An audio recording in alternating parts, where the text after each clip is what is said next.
Thanks for listening in today. I've got 5 books that I want to share with you. The first is entitled I Only Have a Mommy, and it's got dinosaurs.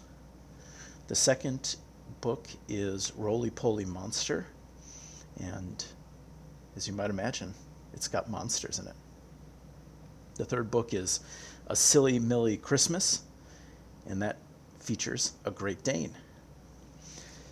The fourth book is entitled Christmas Stories, Christmas Bedtime Stories for Kids and Christmas Jokes. That has several stories from the Christmassy universe written into it.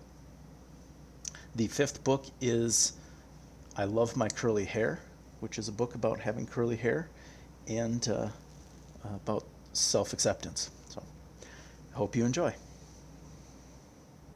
I Only Have a Mommy is a book by Alicia Tornington, and it contains dinosaurs. It is a great book for very young children. It's a short book, but filled with meaning and comfort. Pictures are simple, but attractive and soft and endearing. And yeah, as the description says, it talks about daily activities and how it's okay to only have a mommy. And it's a very pleasant little book. Roly-Poly Monster is a book written by Charity Tober and illustrated by Andrew Tober. I enjoyed both the writing and the illustrations. It's the first of 2 books in a series at this point, and it has a rhyme scheme that kind of carries you along and is pleasant to read out loud, and is reflective of or reinforced by illustrations that do the same. This roly-poly monster winding, bumping, bouncing his way through a pretty fun day with plenty of fellow monsters of different colors, shapes, and sizes, but all with personality. And it is a fun book that will probably entertain and engage your own roly-poly little monsters.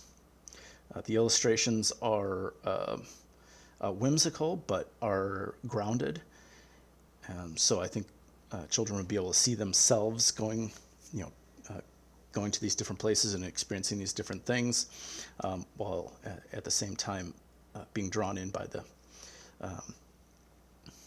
the sort of fantastical and stylized pictures. A Silly Millie Christmas, holiday fun with a special Great Dane. It's written by Sherry Wall and illustrated by Ilona Stuyet. And it's a fun book. It is written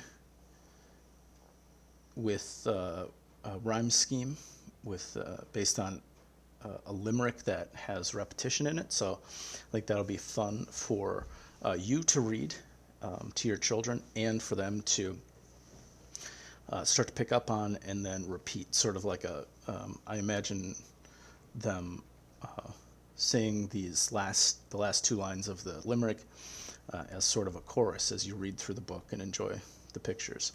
The pictures the illustrations are playful and holiday inspired and engaging, and do well as reinforcements both of the story, but also I happen to know a Great Dane, and reminiscent of actual Great Dane behavior and activities. For instance, resting the face. There's a part where the dog rests its face on the table. on the dinner table, which that's what Great Danes do. It's very convenient because their head is already above the table. They're huge. So, a fun book.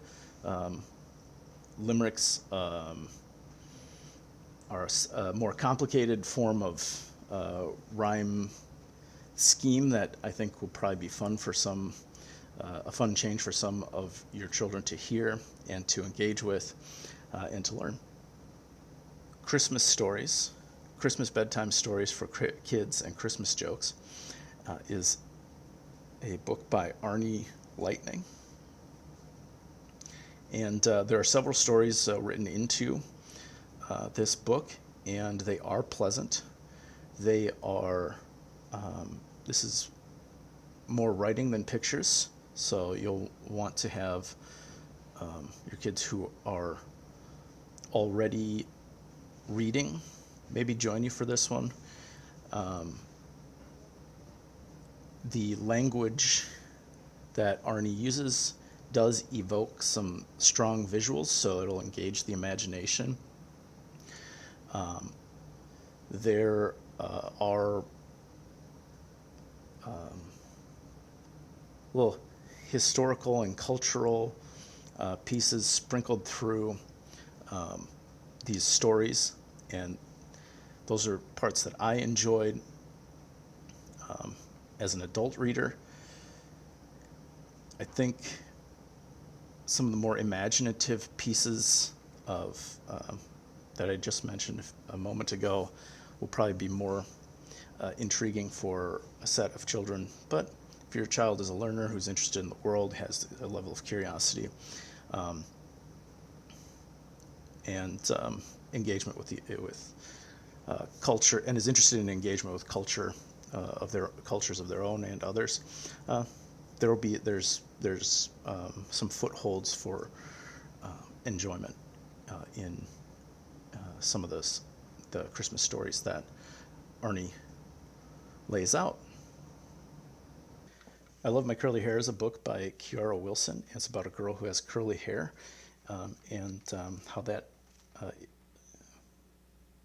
affects her in her life, and feeling and being different, and then also being perceived as different, and amidst that learning or practicing self-acceptance and even self-appreciation or love. It's engagingly illustrated and has a pleasant rhyme to it. And I think the biggest pieces for this are the biggest piece of this is the subject matter, or the underlying human experience that that Kiara shares with the world of difference. Obviously, of great value if you are a person who has curly hair, but also I think there's a second level that this works on, where it's almost like practicing for children who don't have curly hair. You're practicing imagining what might it be like, or starting to develop questions about the interior lives and experiences of other human beings, right? So you practice imaginatively being in what do we say? Putting themselves in the shoes of other people,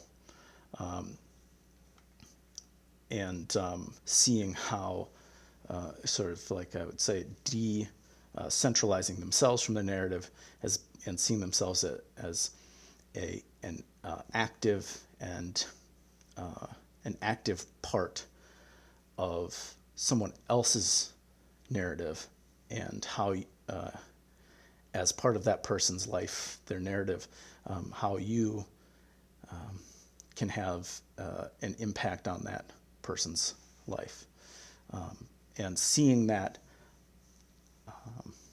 and being able to imagine that is a big part of being a human being who's aware of and conscious of other people's emotional lives, interior lives, and that's a valuable skill to practice and return to throughout life. And I think this book probably would be a useful foundational experience for children who need to learn that, or who are ready to learn that, I should say.